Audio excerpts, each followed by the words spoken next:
सही है, देखो यही आदमी बैठा था तुम्हारी टैक्सी में? हाँ साहब, यही आदमी बैठा था मेरी टैक्सी में। यही था ना? हाँ सब पक्का याद है। इतने भारी भारी बैग ले रखे थे, डिग्गी में रखते वक्त मेरी कमर दुखने लगी थी। ऐसा क्या भारी सामान हो सकता है? तुमने पूछा नहीं उससे? पूछा था साहब, कहने लगा अपने काम से काम रख, तुझे क्या लेना देना है, इसमें क्या है क्या नहीं। साहब ऐसे लग रहा था जैसे शहर छोड़ के जा रहा हो। कहाँ छोड़ा तुमने उसे? पाम क्रेन रोड पर साहब।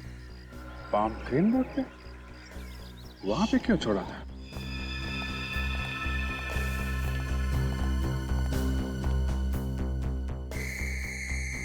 ये देखो, लीचेस से किए गए ये खून? बिल्कुल, इन लीचेस से खून हुआ है बॉस। यार साळुंखे, एक जोंक इतना सारा खून कैसे चूस सकती है जिससे कोई मर जाए? बॉस, एक जोंक तो इतना खून नहीं चूस सकती है, लेकिन 400 जोंक तो इतना खून चूस सकती है कि इंसान मर जाए। 400 जोंक? यार साळुंखे, जोंक लगने पर वो अपने आप को बचाने की कोशिश तो करेगा ना? लाशों को देख करके ऐसा लगता नहीं है कि इन्होंने अपने आप को बचाने की कोशिश की होगी। तो तुम्हारे कहने का मतलब है कि इन्हें पहले बेहोश किया गया होगा, हाँ, और फिर जोंक लगाई? बिल्कुल। बड़ी अजीब बात है ना साळुंखे, कि एक आदमी जिसे दिमाग की बीमारी है, क्या वो इतनी सारी प्लानिंग कर सकता है? नहीं सर, नहीं कर सकता। ये किसी और की चाल है, किसी और की चाल। रत्नेश को फंसाया जा रहा है। सर, इस पाम क्रेन रोड के आसपास तो कोई रेलवे स्टेशन भी नहीं है और ना ही कोई बस स्टॉप, और तो और एयरपोर्ट भी बहुत दूर है वहां से। अच्छा, तुम्हारी टैक्सी में बैठते वक्त या उतरते वक्त कुछ बात कर रहा था क्या? कहीं जाने का ही बात कर रहा था? साहब कुछ कहा भी होगा तो याद नहीं, 5 दिन हो गए इस बात को। एक मिनट, क्या कहा तुमने? साहब मैंने क्या कहा? नहीं, कितने दिन पुरानी बात है ये? 5 दिन पुरानी, दोपहर का वक्त था जब मैंने उसे वहां छोड़ा था। ये कैसे हो सकता है? 5 दिन पहले? शेखर ने हमसे कहा था कि रत्नेश 3 दिन पहले घर छोड़ के गया था, वो भी शाम को। मतलब जिस रात दिव्या का खून हुआ उस दिन रत्नेश शाम को नहीं बल्कि दोपहर को निकला था। हाँ, जिस रात खून हुआ रत्नेश कहीं और था, तो फिर रत्नेश खून कैसे कर सकता है? इसलिए शेखर झूठ बोल रहा है। बिल्कुल झूठ बोल रहा है, कुछ छुपा रहा है हम लोगों से। जरा पता करो ये शेखर इस वक्त है कहां पे।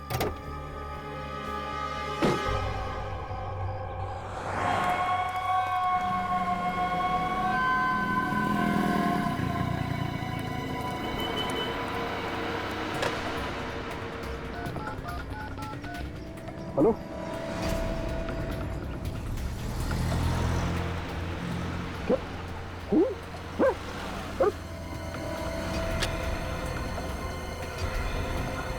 ओ भाई साहब, पैसा तो दो।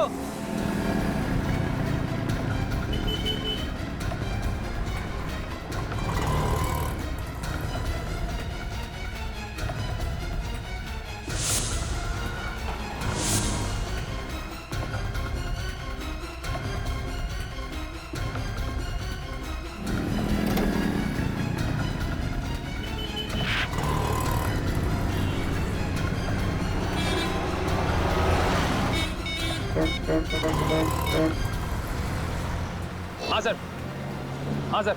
सर शेखर भी बाहर निकल के टैक्सी लेके कहीं निकला है सर। सर कहाँ निकला ये तो पता नहीं चल पाया सर। सर पर घबराया बहुत हुआ है सर वो। हाँ सर, हाँ सर। सर मैं टैक्सी ले रहा हूँ सर। टैक्सी।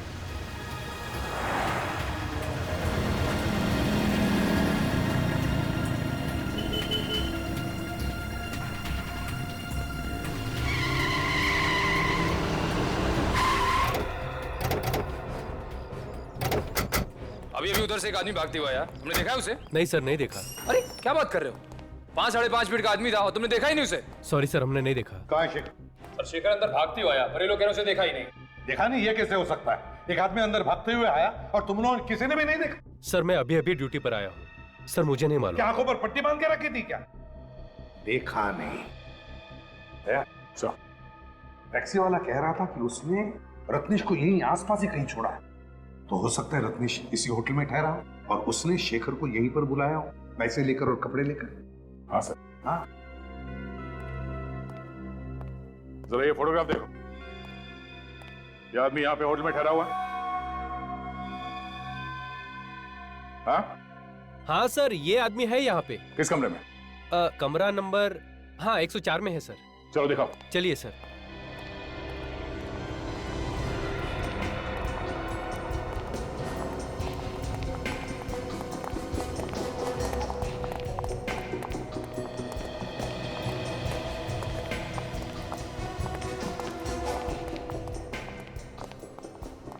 एक 104। हाँ सर, इसी कमरे में है सर। तुम यहीं पे रुको। Okay sir. पता नहीं अंदर कोई है या नहीं सर। अगर बाहर जाता तो कोई तो देखता उसे। निखिल तुम यहीं पर रुको। हैं? देखो कहीं वो बाहर नहीं। दे, तोड़ दो दरवाजा। लौटिए प्लीज। अरे शेखर, शेखर क्या हुआ है? क्या हुआ? माय गॉड, संभालो इसे। देख, देखो रत्नेश कहां पर छुप के बैठा है क्या? हाँ चल।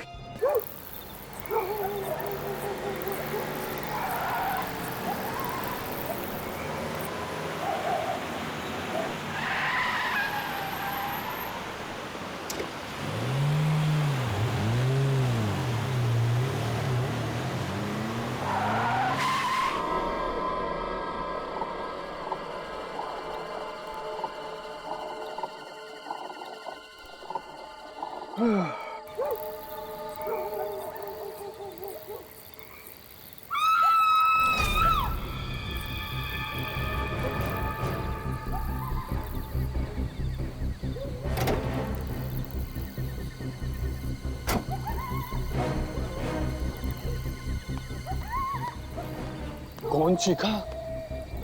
चीख तो लड़की की है।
मैंने कुछ नहीं किया, मैंने कुछ नहीं किया, मुझे छोड़ दो, मैंने कुछ नहीं किया। देखो हम लोग सीआईडी से हैं। मैंने कुछ नहीं किया साहब, मुझे छोड़ दो, मैंने कुछ नहीं किया साहब, मैंने कुछ नहीं किया। क्या हुआ इसे? साहब 2 घंटे से हारना बजा रहे हैं। लाश कहाँ है? उस तरफ है साहब। देखो जी। निखिल, ये काफी डरा हुआ है, होश में लाओ इसे। ठीक हो जाएगा तो बातचीत करेंगे। कहाँ पे? सर उधर।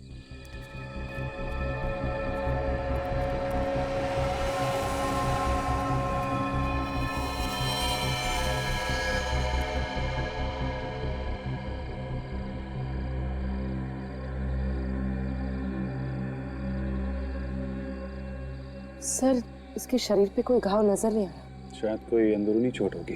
ये गला चेक करो, गला घुटने का निशान है। सर इसके गले पे तो कोई निशान नहीं है, लेकिन इसका शरीर पीला पड़ गया। इसे लग रहा है जैसे बॉडी से सारा खून निकल गया।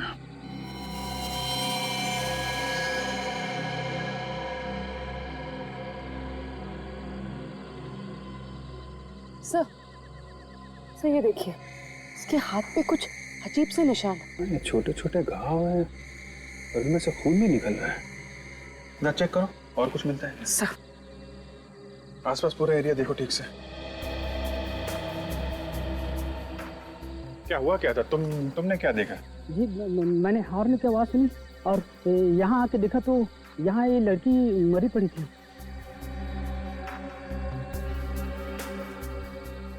लड़की की चीख नहीं सुनी तुमने?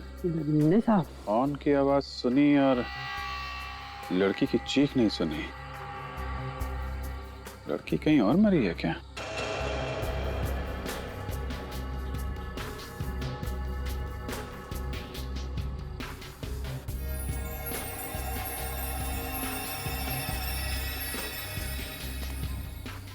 सर, यहाँ आसपास हाथापाई के तो कोई भी निशान नहीं, लेकिन हाँ ये सोने की चेन मिली है।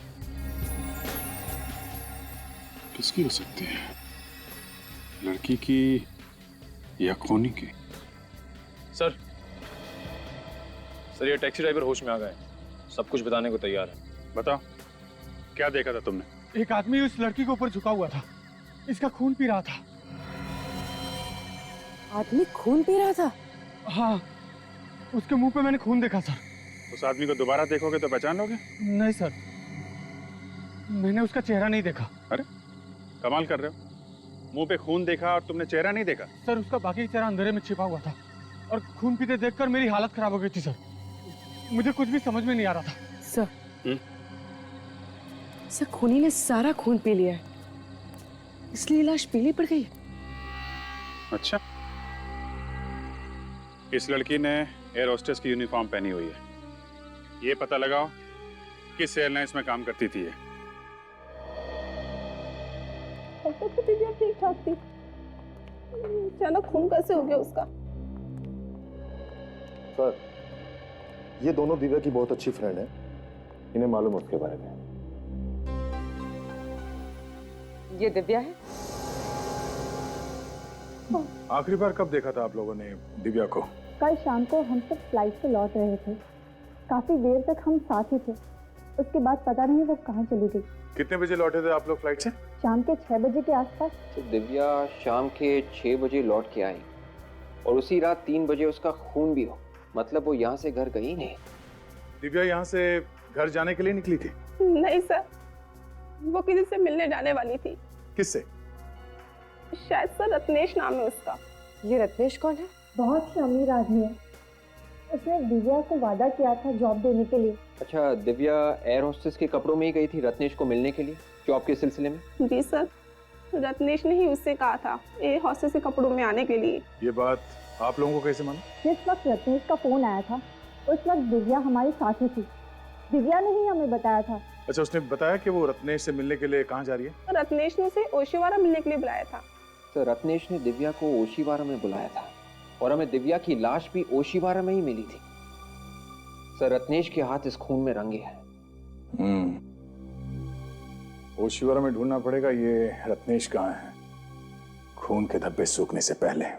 पूरे 25 रत्नेश है इस एरिया में, मगर कोई भी ऐसा नहीं है जिसने फोन करके दिव्या को अपने घर पे बुलाया था। अब बचा ये आखिरी वाला रत्नेश। हो सकता है ये आखिरी वाला रत्नेश ही हमारा रत्नेश हो जिसने दिव्या को बुलाया। हो सकता है। काफी सन्नाटा है सर, जब जब सन्नाटा होता है कोई ना कोई बुरी खबर सुनने को ही मिलती है। चुप रहो फ्रेडी।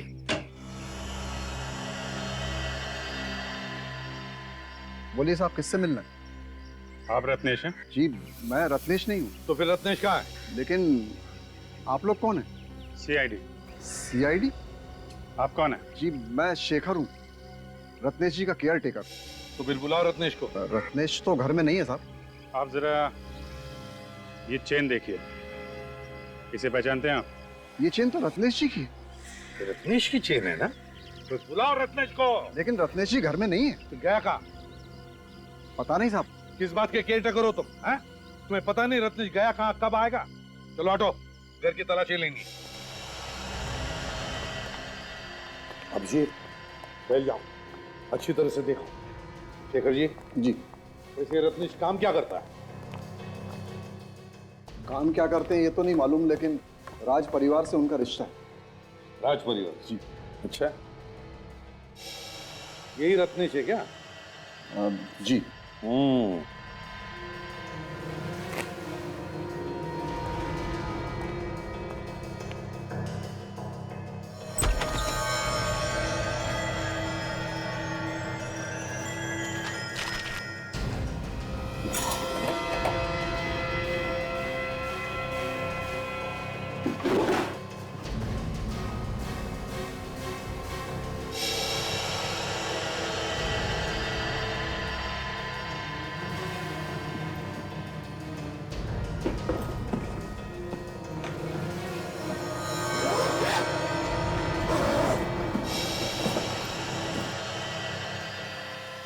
किसका बैग है ये? अरे साहब, ये क्या कर रहे हैं आप? मैंने पूछा बैग किसका है? रत्नेश का है? जी शायद। देखो, चुप रहने से काम नहीं चलेगा, नहीं तो फंस जाओगे। किसका बैग है? जी मेरा है। अच्छा,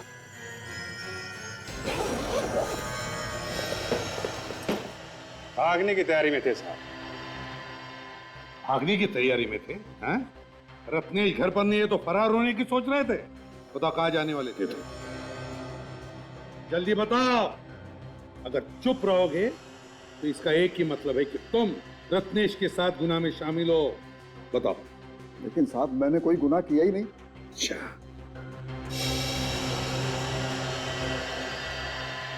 गुनाह किया ही नहीं? तो फिर ये क्या है? 50,000 रुपए, पासबुक, चेकबुक। अरे ये तो रत्नेश की पासबुक है। तो चेकबुक? ये भी रत्नेश का है। क्यों? रत्नेश की बैंक का पासबुक, रत्नेश की बैंक का चेकबुक, रत्नेश के 50,000 रुपए, हैं? रत्नेश का सारा माल लेकर कहां भागने की तैयारी में थे?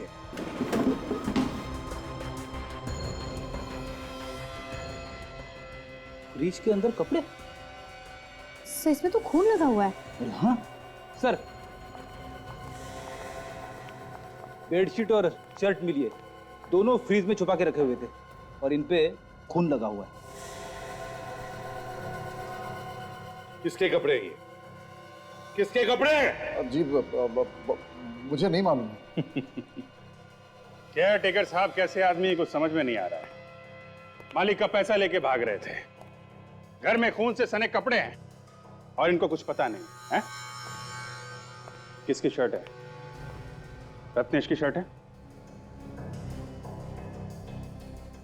किसकी शर्ट है ये? किसके कपड़े हैं? दिव्या का खून हुआ यहां पर। अच्छा, बहुत बड़ा शौक लगा है। तुम्हारा मुंह तो हम ब्यूरो में खोलेंगे। जब ये लाश आप लोगों को मिली, इस लड़की का मुंह ऊपर की तरफ था या नीचे की तरफ था? सारा रिपोर्ट देना पड़ेगा। अब पूछेगा एसीपी कहां पे खड़ा था। मैं कुछ पूछ रहा हूं आप लोगों से, इस लड़की का मुंह ऊपर की तरफ था या नीचे की तरफ था? सचिन बताओ। सर, लड़की का मुंह तो ऊपर की तरफ, मगर आप ये इस लड़की की लाश को अच्छी तरह से देखो, समझो और फिर बोलो। वैसे सालुंके साहब, लाश के बादशाह तो आप हैं। अब लाश के बारे में तो आप ही समझते हैं अच्छी तरह से। बस हो गया, हाँ? बादशाह कह दिया और अपने हाथ झाड़ लिए। एनीवे, ये तो आप जानते हैं कि शरीर में जब आदमी की मौत होती है, सबसे ज्यादा खून नीचे की तरफ आ जाता है, पृथ्वी की ग्रेविटी की वजह से।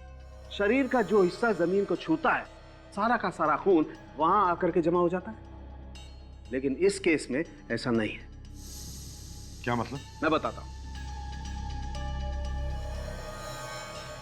ये देखो बस, अगर ये हिस्सा जमीन को छू रहा था तो फिर ये हिस्सा काला क्यों नहीं हुआ? क्यों काला नहीं पड़ा सर? खून की वजह से। ये हिस्सा इसलिए काला नहीं हुआ कि इसके शरीर में खून था ही नहीं, एक कतरा खून भी नहीं था। क्या बोल रहा है सर? उनके शरीर में खून था ही नहीं? ना, बिल्कुल नहीं। टैक्सी वाला शंभू भी बता रहा था कि उसने रत्नेश को खून चूसते हुए देखा है। हाँ? और एक बात। क्या? बॉस, इस लड़की की बॉडी पर मुझे सुइयों के निशान मिले। ये देखो, ऐसा लगता है बॉस इस लड़की का खून निकाला गया है। मरने के बाद खून कैसे निकल सकता है? जब इसका खून निकाला गया ये लड़की जिंदा थी। क्या? हाँ, मतलब रत्नेश ने सारा का सारा खून चूस लिया। सर रिपोर्ट से ये पता चला है कि कपड़ों पे जो खून लगा हुआ था वो इस लड़की का नहीं है। तो फिर वो खून है किसका? वो खून इस लड़की का नहीं है, तो इसका मतलब है किसी और का भी खून किया है इस रत्नेश ने। सचिन, जरा इसके मुंह का ताला खोलो।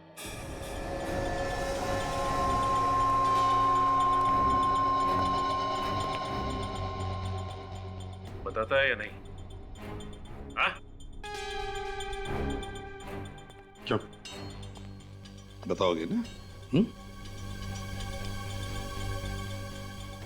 बताओ। इस लड़की के अलावा रत्नेश ने और किस किस का खून किया है? मैं सच कह रहा हूं सर, मुझे कुछ नहीं पता। तुम रत्नेश के केयरटेकर हो, तो रत्नेश क्या करता है, कहां जाता है, सब कुछ मालूम है तुम्हें, आया ना? तो फिर बताओ, क्या ये लड़की कभी रत्नेश से मिलने आई थी? सर मैं कह रहा हूं ना, वाकई मुझे कुछ नहीं मालूम। फिर ये भी रत्नेश से मिला हुआ है और इन दोनों ने मिलकर खून चूसा है। ये झूठ है। ये कोई झूठ वूठ नहीं। तुम्हारे घर से हमें खून से सने हुए कपड़े मिले और तुम कह रहे हो तुम्हें कुछ नहीं मालूम है? बताओ कहाँ है रत्नेश? सर वो खून वाले कपड़े देखकर तो मुझे भी झटका लगा। चुपके से किसी ने लाकर रख दिए, कहां से आए पता ही नहीं है। झूठ बोल रहे हो तुम। हो सकता है रत्नेश गायब नहीं हो, मर चुका हो और तुमने उसके कपड़े छुपा दिए। रत्नेश का खून तुमने किया रत्नेश का खून। उसके पैसे, उसके बैंक के पासबुक, चेकबुक सब लेकर भाग रहे थे तुम। मैंने रत्नेश को नहीं मारा, वो जिंदा है। क्या? वो जिंदा है? तो फिर है कहां वो? कहां है ये नहीं मालूम। घर से कब निकला था रत्नेश? कल शाम को। कितने बजे? 5 बजे के करीब। कह रहा था कि डॉक्टर के पास जा रहा हूं। किस लिए? रत्नेश को हकलाने की आदत है, इसी के लिए डॉक्टर के पास गया था।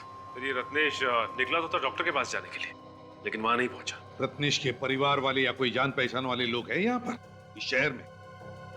रत्नेश के एक चाचा है, धर्म जी, इसी शहर में रहते हैं। रत्नेश के परिवार से उनके बहुत अच्छे संबंध हैं। तो ये रत्नेश जरूर इस धर्म चाचा से मिलने की कोशिश करेगा। शेखर जी, धर्म जी का एड्रेस चाहिए हमें। ये शेखर बड़ा शातिर है, टुकड़ों टुकड़ों में कहानी बता रहा है हमको। कौन है आप लोग और अंदर कैसे आ गए? रत्नेश क्या लगता है तुम्हारा? जी मेरे चाचा का लड़का है, लेकिन आप लोग कौन है? आखिरी बार कब मिले थे? आप लोग हैं कौन बताएंगे?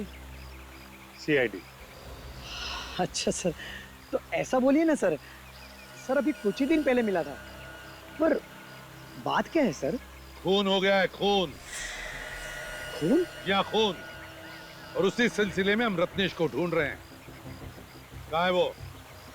अरे पिताजी, ये लोग CID से हैं और रत्नेश के बारे में पूछ रहे हैं। सर ऐसे आदमी के बारे में क्या कह सकते हैं? कहाँ मिलेगा कहाँ नहीं। ऐसा आदमी मतलब? सर वो बचपन से ही बहुत खतरनाक है, मतलब किसी की जान लेना उसके लिए आम बात है। क्यों? किसका खून किया है क्या उसने पहले? हाँ सर, पहले भी खून किया है। किसका खून किया है? अपने छोटे भाई का, और तब से फरार है, इसलिए उसे पुलिस पकड़ नहीं पाई है। अपने छोटे भाई का? कब? अभी कुछ 6 महीने पहले। लेकिन क्यों किया खून? सर क्यों खून किया ये तो पता नहीं, उसके डैडी ने किसी को बताया भी नहीं, और उसके बाद वो अपना शहर छोड़ के यहाँ चला आया। अपना शहर छोड़ के यहाँ पे क्यों, किस लिए आए थे आप? बोल रहे थे रत्नेश का मेडिकल चेकअप कराना है। किस बीमारी का इलाज करवाना? जी रत्नेश हकलाता था और सर उसकी दिमागी हालत ठीक नहीं थी, दिमाग की बीमारी थी तो फिर किस डॉक्टर का इलाज चल रहा था? सर वो तो मालूम नहीं। ये रत्नेश के मम्मी डैडी अभी कहाँ पे हैं? अपने घर पे होंगे। वो अपने घर पर नहीं है। उनका कोई नंबर है तुम्हारे पास? हाँ है ना सर। आप गलत पते पर आए। अरे बिना किसी जानकारी के इस तरीके से पूछताछ करना भाई बेवकूफी हुई ना।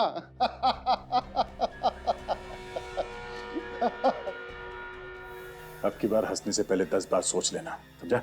लेकिन सर मैं किसी रत्नेश को नहीं जानता। ये नंबर तुम्हारा है जो सर्कल किया गया? हाँ सर ये नंबर मेरे ही है, लेकिन आपके पास कैसे है? आ गया। जिन जिन के नंबर्स है ये, उन लोगों ने रत्नेश को फोन किया था या रत्नेश ने उनको? दिन में 10-10 बार फोन किया जाता था इस नंबर से रत्नेश को, और तुम कहते हो कि तुम रत्नेश को नहीं जानते? हाँ? इस रत्नेश ने खून किया है, समझे? अब जो कुछ भी मालूम है रत्नेश के बारे में जल्दी बताओ। रत्नेश ने फिर से खून कर दिया? फिर से का क्या मतलब? पहले भी खून किया था इसने? सर उसको मेंटल प्रॉब्लम है, उसका दिमाग खराब है सर। बस वो यहाँ पे आया था ना तुम्हारे पास चेकअप करवाने के लिए? नहीं सर मेरे पास नहीं आया था सर, मैं सच कह रहा हूँ। इसका मतलब उसने शेखर से झूठ बोला? डॉक्टर साहब आपने कहा कि उसे दिमाग की बीमारी है जी। क्या एग्जैक्टली क्या बीमारी है उसे? सर उसे खून देख के उसका मानसिक संतुलन बिगड़ जाता है, वायलेंट हो जाता है, कंट्रोल के बाहर हो जाता है। इसी के चलते उसने अपने भाई को मार दिया 6 महीने पहले। भाई को मार दिया? कैसे? रत्नेश और उसका भाई शिप पर गए थे और फिर किसी ने कमरे में झांक कर देखा तो उसका भाई मरा पड़ा था। और रत्नेश कहाँ था उस वक्त? भाई की लाश के पास, और उसके मुंह पर खून लगा हुआ था। लाश को देख के ऐसा लग रहा था जैसे उसमें सुइयां चुभई हुई और रत्नेश ने उसका खून चूसा हो। सर अजीब पागलपन है, एक आदमी दूसरे आदमी का खून पी रहा है। तो इस पागलपन को रोकना पड़ेगा।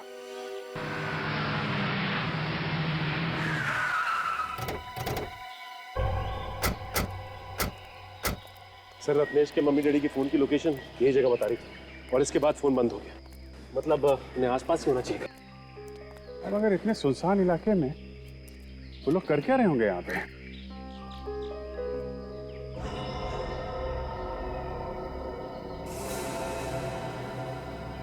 सब इतना यहाँ इकट्ठा करके रखा है एक साथ, कुछ गड़बड़ है।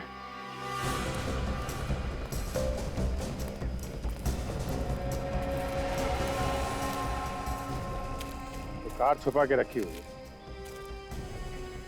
काम करो, सब झाड़ियां वगैरह हटा लो।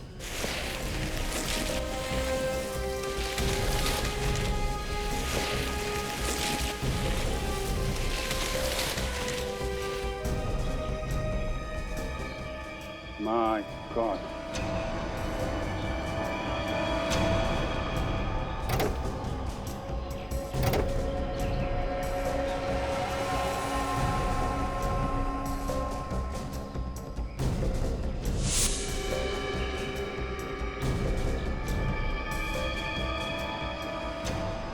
ऐसा लगता है ये दोनों रत्नेश के माता पिता हैं। कपड़ों और ज्वेलरी से तो ऐसा ही लग रहा है। हो सकता है, ऐसा लगता है 2-3 दिन पहले मौत हुई है इनकी। एक काम करो, कार में जितने भी फिंगरप्रिंट्स है सब उठा लो और कार के नंबर से पता लगा किसकी कार है ये।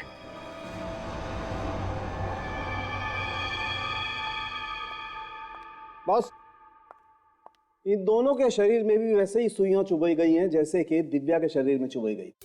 और सर, ये बेडशीट पे और शर्ट पे जो खून लगा हुआ है वो इन लोगों का है। मतलब सर इस रत्नेश ने अपनी दिमागी बीमारी के चक्कर में अपने माँ बाप का खून कर दिया, और इन दोनों का भी वैसे ही खून चूसा गया है जैसे दिव्या का खून चूसा गया। ये तुम क्या बोल रहा है सालुखी?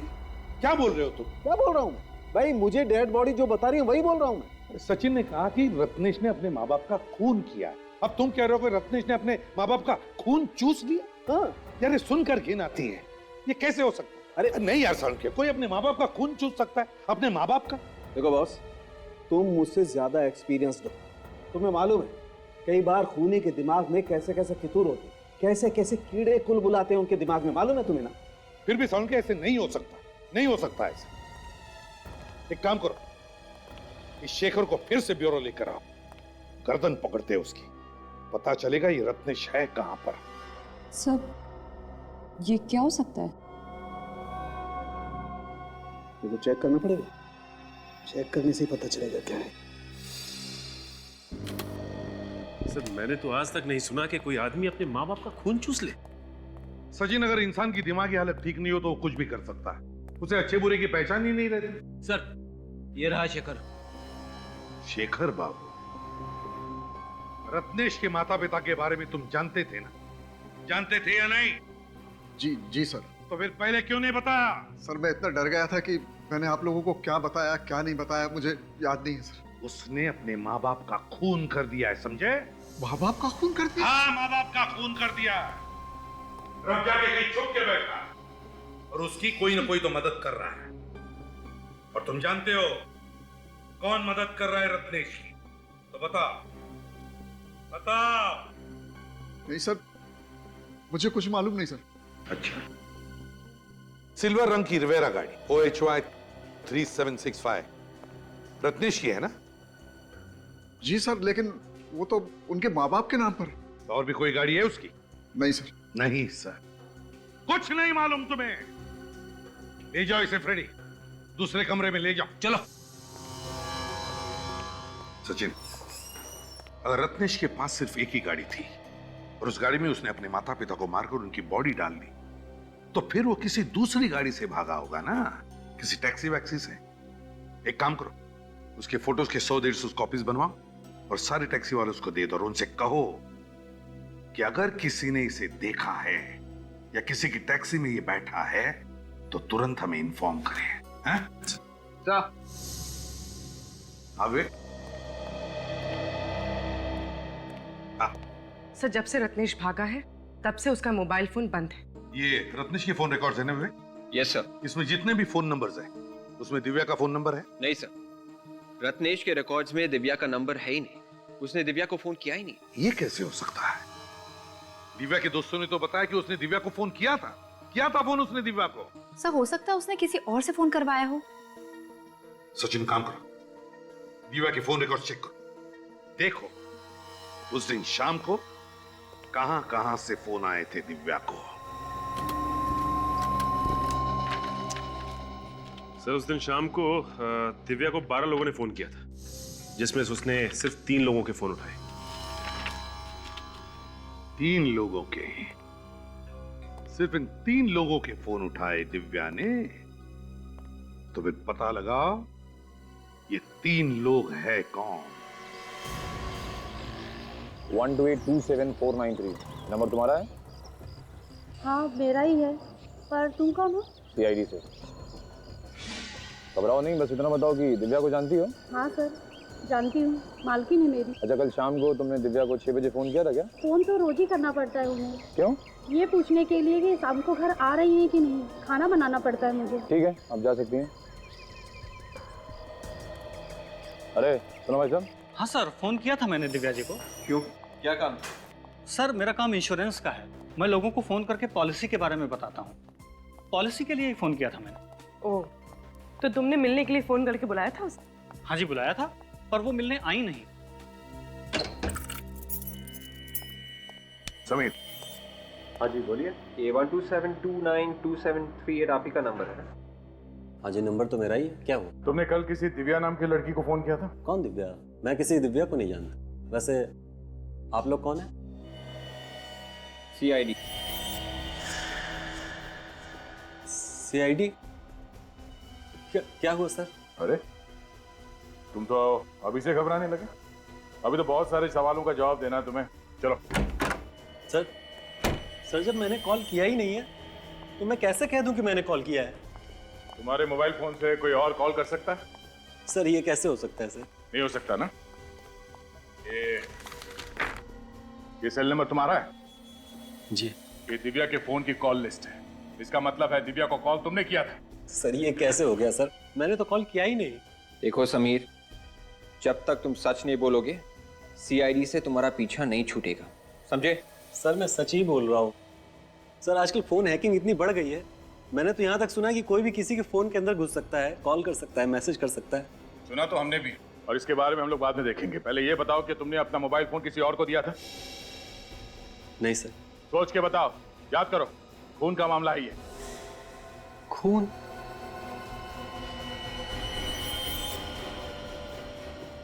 हाँ सर, याद आया।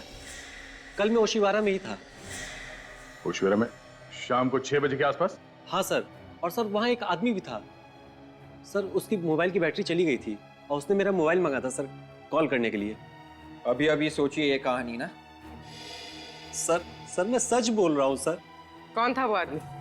उस आदमी को नहीं जानते? नहीं। और बिना जान पहचान के तुमने अपना मोबाइल फोन उसे दे दिया? हा? सर मुझे लगा कि उस बेचारे को कोई जरूरी कॉल करना होगा। क्या वो आदमी यही था? कुछ कह नहीं सकता सर, शाम का वक्त था और अंधेरा हो चुका था, मैं ठीक से देख नहीं पाया। कुछ तो याद होगा उसके बारे में।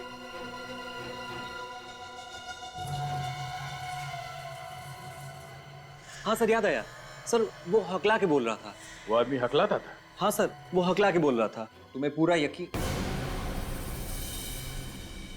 ठीक है समय, उस आदमी के बारे में कुछ और पता चले तो हमें बता देना।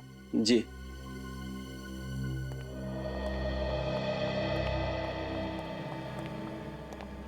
सर हमें उसे ऐसे ही। इस समीर के ऊपर नजर रखना, तुम्हारे सारे सवालों के जवाब मिल जाएंगे। बोलो बोलो, रत्नेश का है?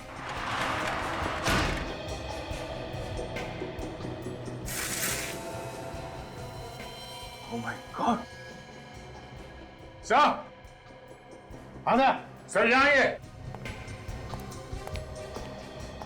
शेखर, शेखर तुम्हें मारा किसने? किसने मारा तुम्हें? आधा, क्या हुआ? सर यहाँ रत्नेश तो नहीं है? ये देखिए।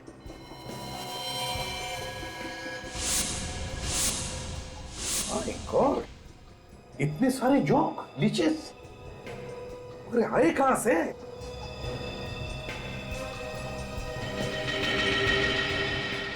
Ice box.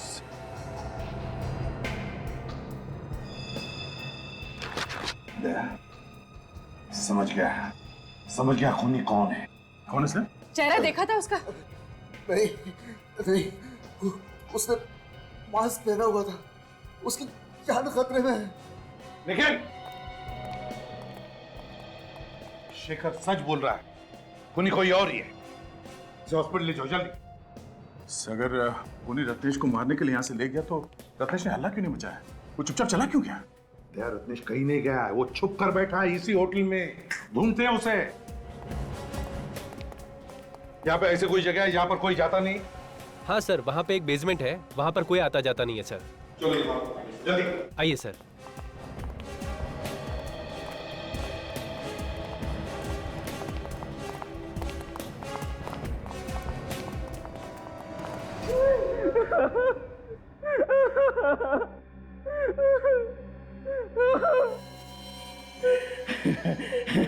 मैं तुझे अपने हाथों से नहीं मारना चाहता था, इसीलिए मैं प्लानिंग करके तुझे फंसाता था ताकि तू जेल जाए और कानून तुझे फांसी के तख्ते पर लटका दे। कोई नहीं है ना रूम में? सर अभी तो कमरा खाली पड़ा हुआ है। खूनी ने रत्नेश को उसी कमरे में छुपा के रखा होगा। अफसोस के तेरी मौत मेरे ही हाथों लिखी है। मुझे छोड़ दो। मैं किसी से नहीं कहूंगा। मैं दूर चला जाऊंगा, हमेशा के लिए मुंह नहीं दिखाऊंगा। तेरा मुंह तो मैं बंद करूंगा हमेशा हमेशा के लिए। लोग तो तुझे ही खूनी समझते हैं ना। तेरी मौत के बाद अब ये शक यकीन में बदल जाएगा। उन्हें तो यही लगेगा कि इतनी सारी मौत का भार तू झेल नहीं पाया, इसलिए आत्महत्या कर ली।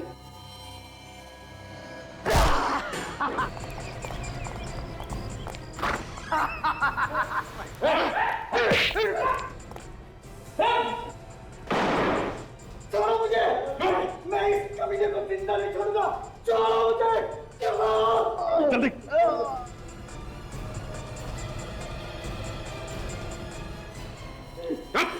दया, जानना चाहते हो ना कौन है ये किलर? मास्क उतारो और देखो।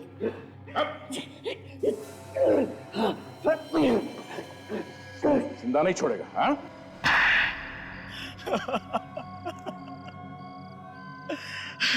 क्यों मारा तुमने इतने लोगों को? क्या बिगाड़ा था उन्होंने तुम्हारा? सर, किसी ने मेरा कुछ नहीं बिगाड़ा था, बस रत्नेश को फंसाने के लिए मैंने ये सारे खून किए। रत्नेश को क्यों फंसाना चाहते थे तुम? क्योंकि सर, रत्नेश मेरा सौतेला भाई है। मेरी माँ के मर जाने के बाद मेरे पापा ने दूसरी शादी कर ली। फिर रत्नेश और मेरे बीच में बचपन से ही झगड़े होते थे, मारामारी भी होती थी सर। इसके चलते पापा ने मुझे अपने आप से अलग कर दिया और मेरे चाचा के पास मुझे भेज दिया। चाचा को कोई औलाद नहीं थी, इसलिए चाचा ने मुझे गोद ले लिया। इसी की वजह से मुझे अपने पापा का प्यार कभी नहीं मिला।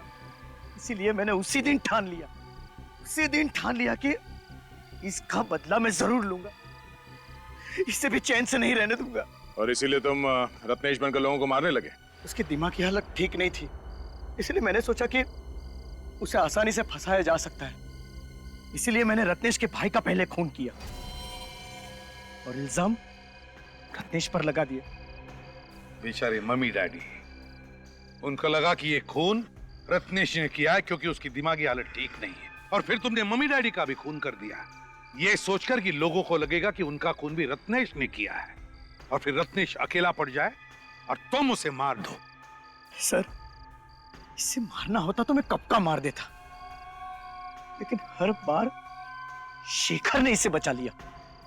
और वो लड़की दिव्या, उसे क्यों मारा तुमने? दिव्या को मैंने इसलिए मारा ताकि लोगों का शक पक्का हो जाए कि सारे खून रत्नेश ने ही किए हैं। वाह, प्लानिंग तो तुमने बहुत अच्छी की थी। तुम्हारा एक एक पत्ता सही जगह पे जाकर बैठ रहा था, लेकिन तुम्हारा वो आइस बॉक्स जिसमें तुमने जोंक लाई थी, वो लीचेस, उसने फंसा दिया। रत्नेश को फांसी पर लटका के मारने की कोशिश कर रहे थे ना तुम? लेकिन अब तुम लटकोगे फांसी पर, तुम।